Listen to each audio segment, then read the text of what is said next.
deal with them there so as to free them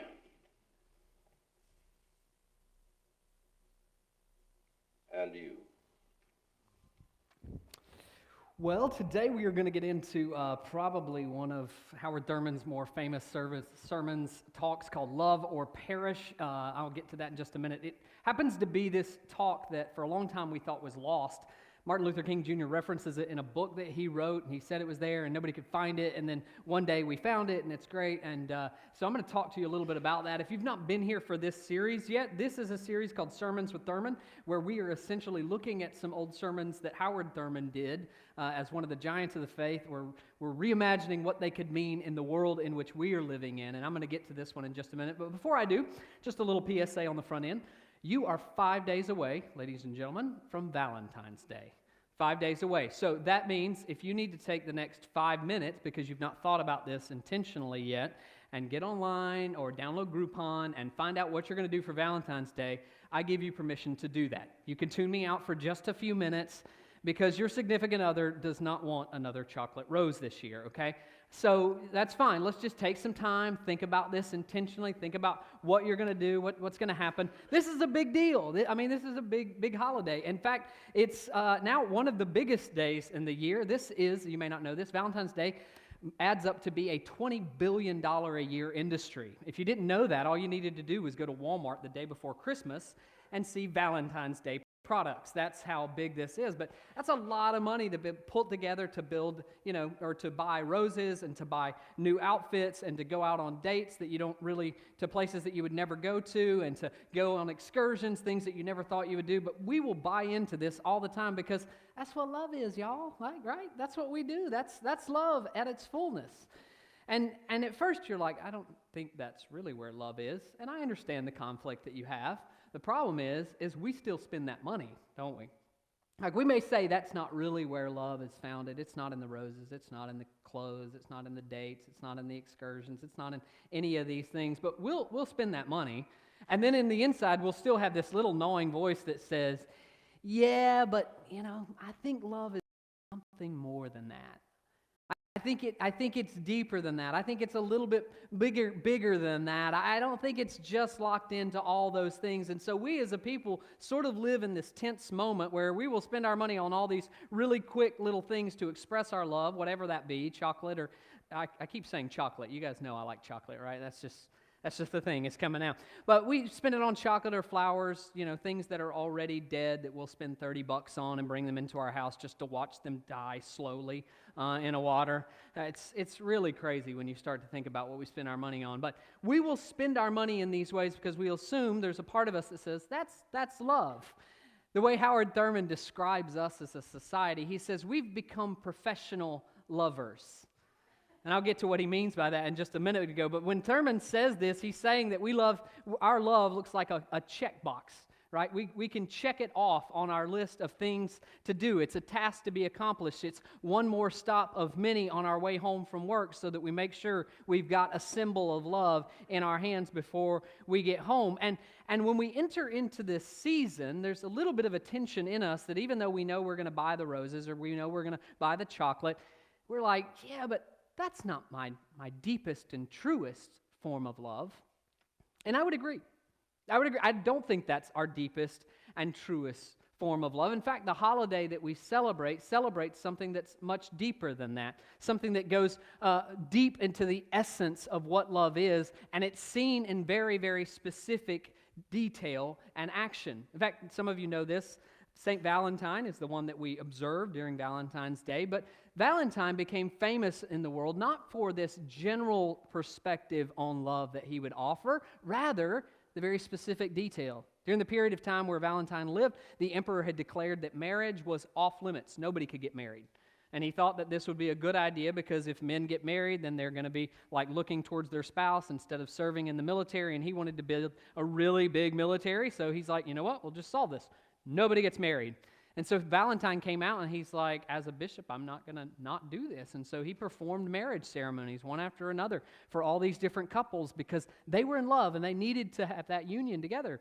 And his love got even more specific when he was in jail for doing these weddings. And the jailer came to him and said, "My daughter, who's blind, needs a tutor, and I know that you could tutor her. Would you do that?" And so he tutored this young girl, Julia. Now, irregardless of whether this is fact or fiction, some people kind of think it's just a myth and a legend that associates him. Irregardless, the truth remains that for Christians, love is always found and has always been found in the details. In fact, the way I see it, if you're following your notes this morning, the way I say it is, Christians are known for their specific acts of love, not for their general philosophy about love. Followers of Christ have always been known for the specific ways that they stand up for the hurting and the downtrodden. Take this picture right here from Selma, for example. This is at the beginning of the second march from Selma to Montgomery. And as you look at this picture, you see a whole line of people that are on this screen. Right in the middle there is Martin Luther King Jr. All the way to the left is John Lewis. And holding John Lewis's arm there is an unnamed Catholic nun. Now, you could probably argue that she is Christian by her attire, and I know that would be the natural way you would do that. But in this period of time, she was known as Christian because of how she was locking arms with these two men right here. It wasn't her attire, it wasn't her profession of faith, it was her specific action in that moment that demonstrated to the world that she was Christian.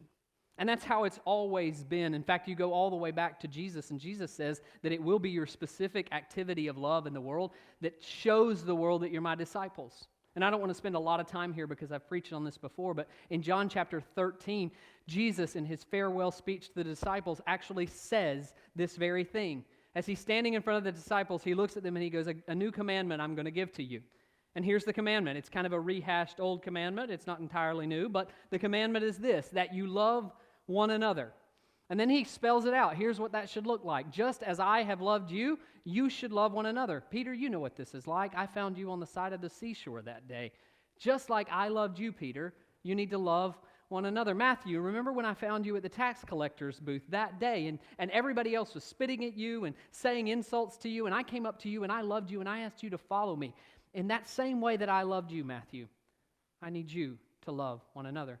And by this right here, by this one thing that you do, everyone is going to know that you are my disciple if you have love for one another.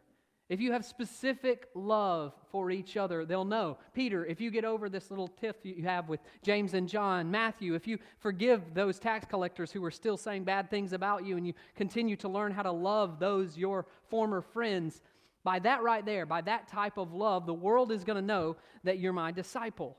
The world's going to know that you're one who follows me. They're not going to know it, guys, by the way that you teach. They're not going to know it, ladies, by the content of what you say. They're going to know it because they see a specific type of love active in your life. And when they see that specific type of love active in your life, then they will know that you are my disciple. To claim to love the generic other out there means little if we cannot learn first to love the particular other right here. For me, this is so clear in my own life, and I've wrestled with this over and over again. There's the movement in our world today that says all lives matter, and we want to put that out there as all lives matter in comparison to like Black Lives Matter.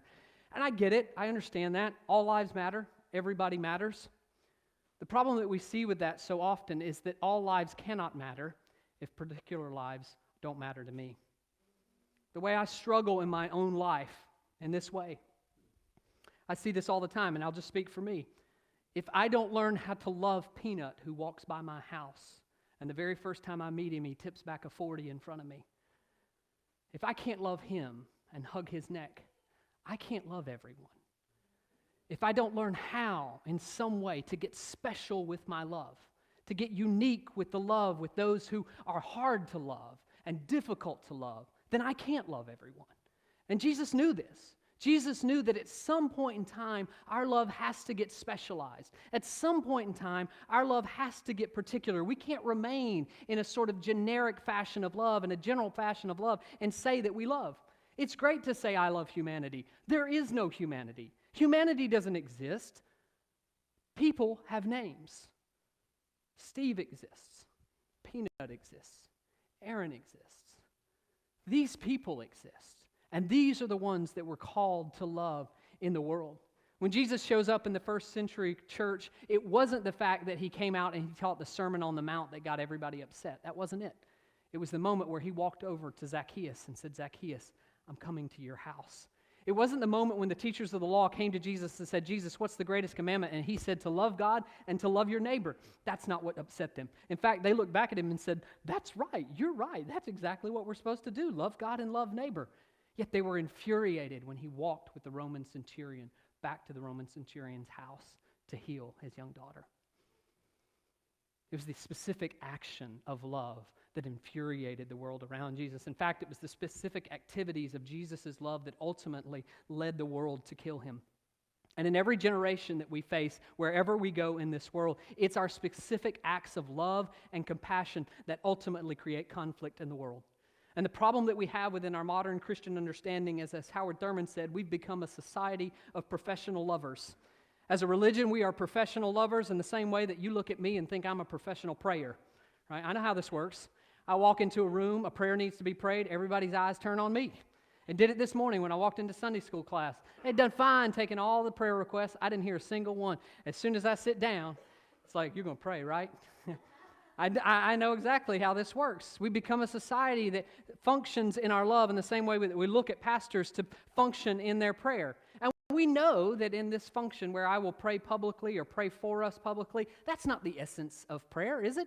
We know that. We know that prayer is much deeper than that. Prayer is this core, intimate connection with God. It's the reason why Jesus would say, when you pray, go into your inner room, close the door, and pray to your Father in secret who hears you in secret. We know that prayer has this core, intimate connection, and yet we think that the highest act of prayer is performed publicly. Now, don't get me wrong. There's value to me praying publicly. I keep doing it. Otherwise, you're like, why do you pray every week? Like, I think this is crazy.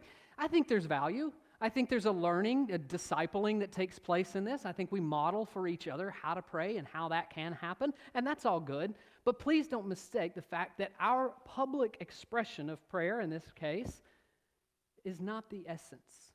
In the same way, our public declarations of love is not the same as the essential specific characteristics of love that we're called to.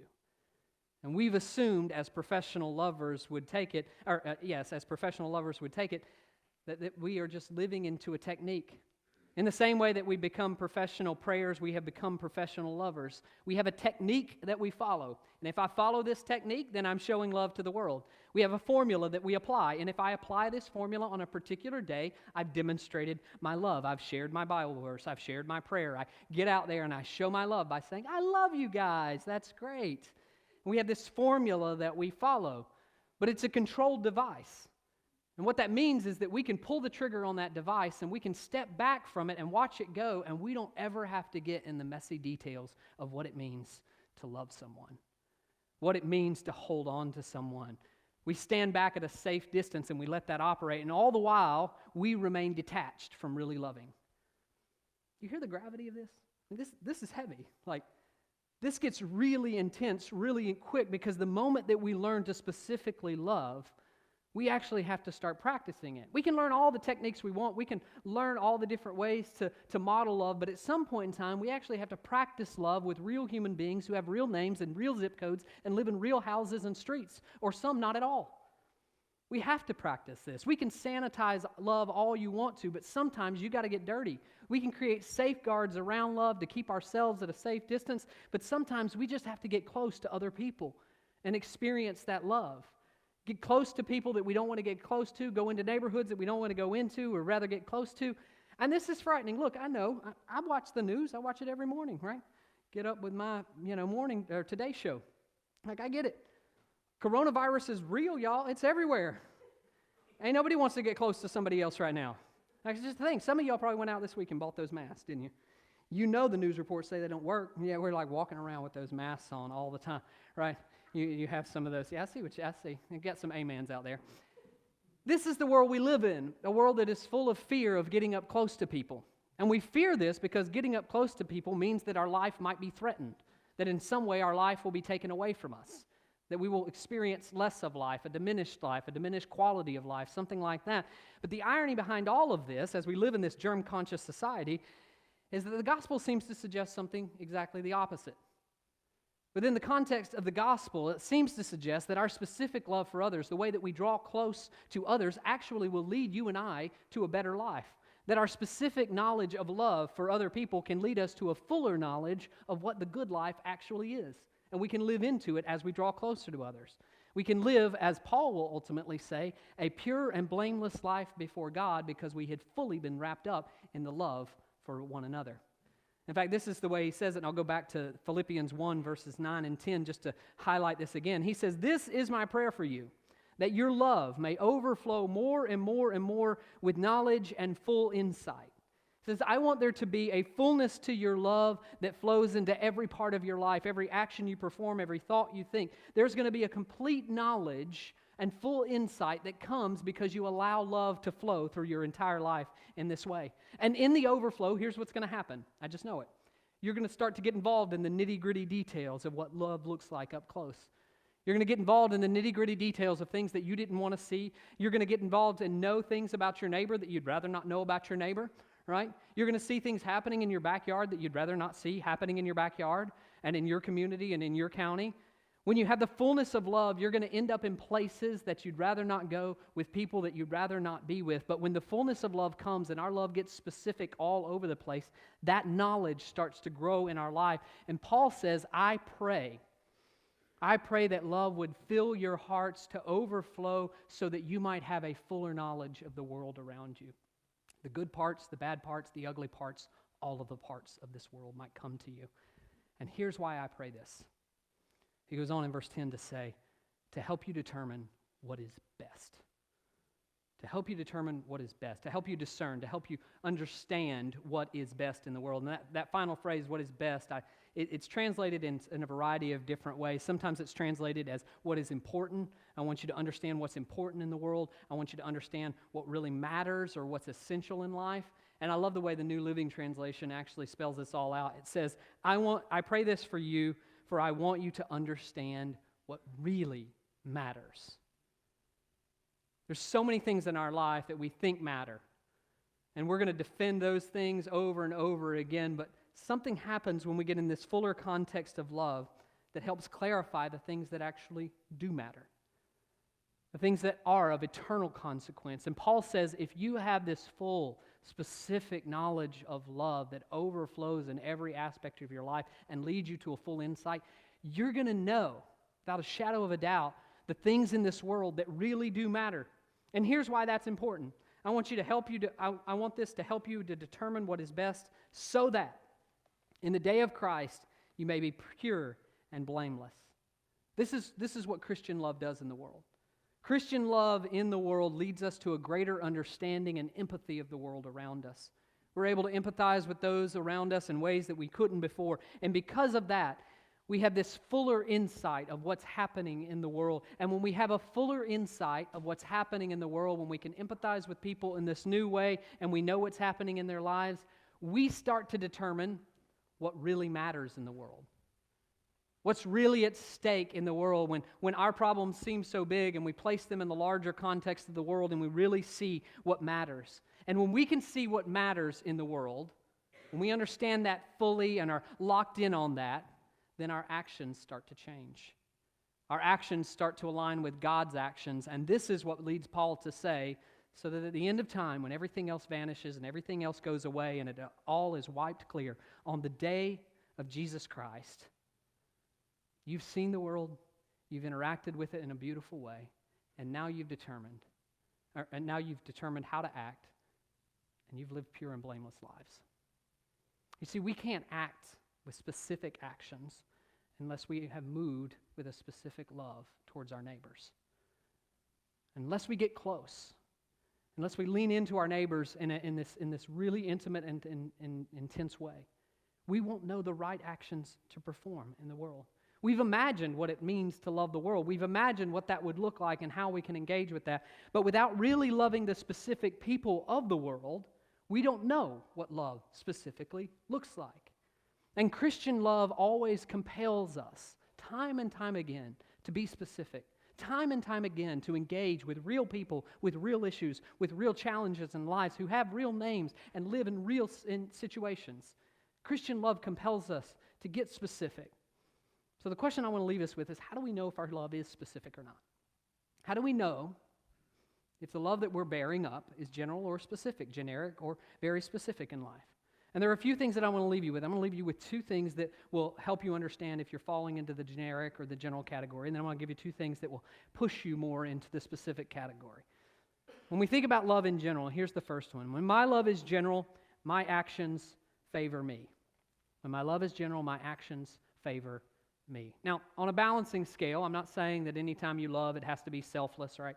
I can feel no love or joy from this moment. That's not what I'm saying. But on a balancing scale, if you're thinking about your love and your activity of love favors your convenience and your priority in life and doesn't favor the other person, then you're probably dealing with a general love. You need to reevaluate how that love operates in your life. This is what I would call, I described it this way this morning, this is kind of the regift love. You know what I'm talking about with regifting? Some of you regift? All right. When the social pressure of showing up to an environment is greater shame on you than the gift that you're wanting to give, that's a regift love, right? I'm going to bring a gift. I don't care if it lands with you or not. I just don't want the social shame of showing up to a party empty-handed. That's what I'm doing. So in that environment, my love for the other is dwarfed by my care for myself. The balancing scale is off. And so any time in my life when my love is favoring me, my love is general. Now the second way that we look at this, the second general way that we can understand love, when my love is general, my silence grows. When my love is general, my silence grows. My love is general, my silence grows. Now, this is a really hard pill to swallow. I get it. This is not one that's fun to think about, that in the face of oppression, in the face of challenges in this world, that we would be silent and that we would hold our voice back, and that's a problem. But what I've noticed over and over again is in environments where we say we love everyone, but we haven't learned how to get specific, our silence grows towards specific acts of injustice. Now think about this as a parent for just a minute, or someone who you're deeply connected with. If something happens to your child who you love by name and specific detail, something happens to them at school, whether it's bullying or hazing or something that's going on in their life, you know you're going to raise all kinds of Cain if that happens, right? The teacher's going to know it. The principal's going to know it. The custodian down the hall is going to know it. Everybody in your neighborhood is going to know that what happened to your child is wrong because there's a specific type of love. And when specific injustice happens to that specific person you love, there's a specific response that comes from that act. But in our lives, when we remain in this sort of like generic love, we can easily become bystanders. We stand back. We're spectators. We're silent observers. Bullying may be happening in general. Body shaming is happening in a generic way. Slander is just a report that's on the news. And in any of those environments, when that's just general, disconnected from human lives, we grow silent. We become spectators. We become the silent observers. And our general love just enables us to remain silent in these ways. To not fight for those who hurt. Because we haven't gotten specific with our love. The moment we get specific with our love, we find the strength of our voice coming back to us. We find the ability to, as Paul says, act rightly, so that on the day when Christ returns, we may be found blameless and holy. We have to move specific in order to overcome that. And if we are going to move specific, here's two things that we need to keep in mind. If you want to get specific with your love, these final two things are going to happen. When my love gets specific, my vision narrows. Now, if you've ever dated anybody in high school, you know this is true, because the moment you started dating them, all your friends hated that person. I don't know if that happened to you. It happens over and over again. You know, you start dating a new boyfriend, a new girlfriend, something like that, and your old group of friends, they ain't got nothing but bad to say about that person. And here's the reason. Because when my love gets specific, my vision narrows. And this happens all the time in many different circles of life. But in this particular case, it's like I've focused on this new person to the exclusion of these other people. And here's where we get kind of, this makes us nervous. Because we assume that narrow is exclusive. Right? There's a part of this love, this specific type of love, that feels like it's excluding others. But it's not exclusive. And that's important to hear. When my love gets specific and it narrows, my love doesn't get exclusive, it gets clear. I clearly understand who I'm living for. I clearly understand who I'm loving. I have a clarity to my actions in the world. I have a direction that comes with that natural specificity. And when my love has a face behind it, when my love has a person connected to it, there's clarity about how I will act in the world. And this is important for us as individuals and for us as a church to remember that clarity of vision does not lead to exclusion. It just brings clarity to the world. And when we take hold of a specific view of the world, we can actually have real action. See, the problem that happens in so many of our lives when we're just like, oh, we love everybody, we love all things, or organizationally, we love and we're for everything, is that nothing gets accomplished, right? In those environments, the problems of the world, the problems around us seem overwhelming and we don't even know where to move. But the moment that we get specific with our vision, we get specific with our focus, now we can act. We can act in the world in a really meaningful way. We can act in the world in a way that is in correspondence with our deep, deep love for others in the world. When we narrow our focus and our vision becomes clearer, our actions increase and we know exactly where we're going. So when my love gets specific, my vision narrows. And then finally, and maybe most difficult of all, when my love is specific, the costs get higher. When my love gets specific, the costs get higher. Now, this is, hands down, a reality that has accompanied the Christian church throughout the last 2 millennia. But it's a point that so many of us in our modern environments have forgotten. And even though we've forgotten it, the early church certainly wouldn't have forgotten it. By about the 3rd or 4th century, when persecution was at its height, people in the 3rd and 4th century were finally building churches that they would hunker down in. They had places of worship that they would go to. They had these places where people could be buried and they could bring their dead into the church and they could have all these things. And they were finally becoming reputable in society, even though there was still this persecution going on. And at that point in time, there were people who were wanting to become members. And granted, they're 300 or 400 years after Jesus has died and gone. So they don't have that clear memory of what it cost him. But they needed to know what this faith would cost. And so anytime that someone would want to become a member, at a key point in the service, those who were not members within the context of the worship service were dismissed. Said, you can go home. Get lunch early. You'll beat the Baptist if you get out right now. Just go. And they said, you can go home, but those who want to be members, you stay. And at that point, they invited them to come down front. And in churches in that period of time, as they were first being built, there was the altar where the priest would stand and serve the sacrament. And then under the altar was the vault.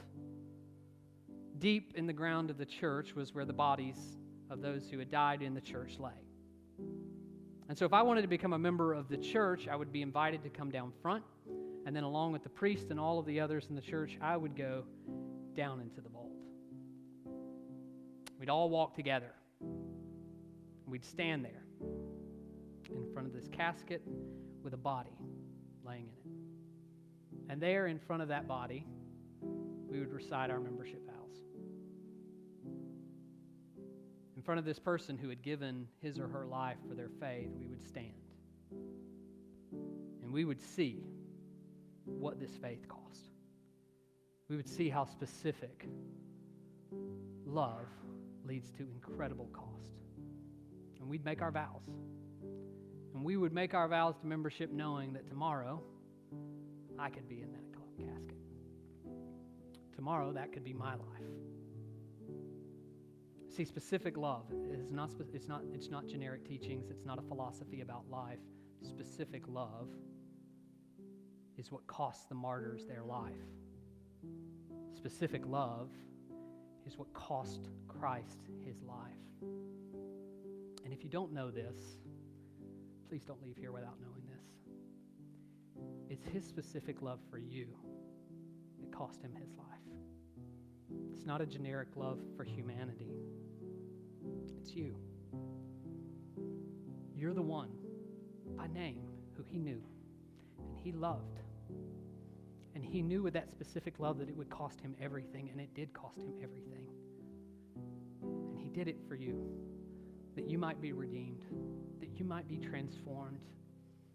And my prayer for you today is just that that you might know the specific love of God the Father, who created all things seen and unseen, and created you by name and with purpose, and whatever struggles you may be going through in life.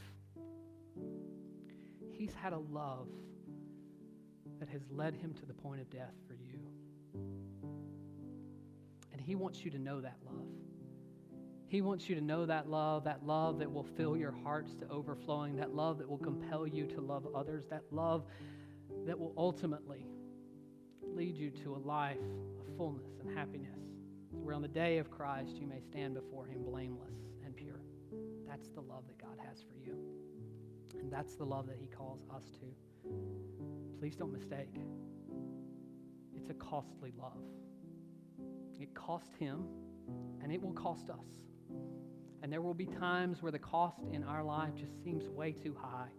And it's in moments like that that I pray that the Spirit of God will pull us back to Jesus' activity, that first love that was poured out for you and for me. And if you're here today and you don't know that love, I'm going to say a prayer in just a minute, and I want you in whatever way you can to connect with God. It can be as simple as saying, God, I need that type of love in my life. I've been dealing with this sort of generic, everybody loves everybody thing, and I need to feel your specific love because I know it's the thing that changes.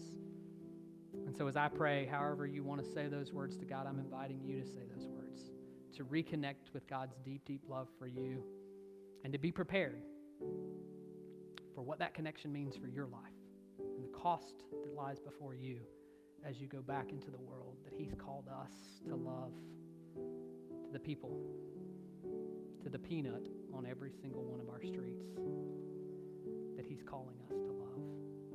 Would you stand with me this morning?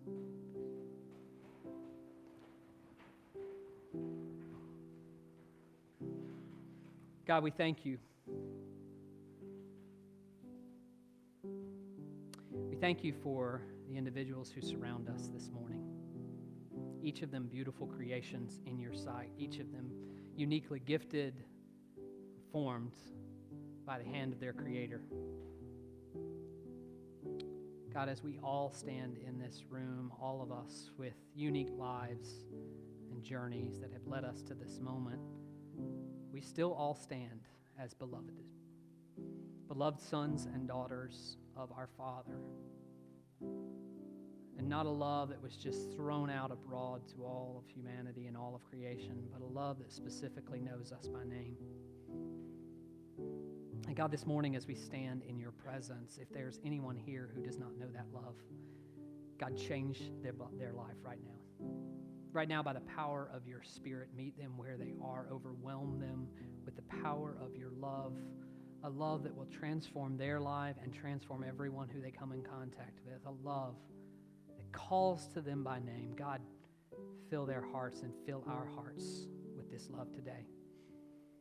That as we leave and go back into our lives, go back to our jobs, go back to our homes and families and neighborhoods, God, help us carry that love with us to meet those who are around us and not love them with just the general love of Christ, but to love them in specific, to love them by name, to love them for who they are and where you're calling them to be.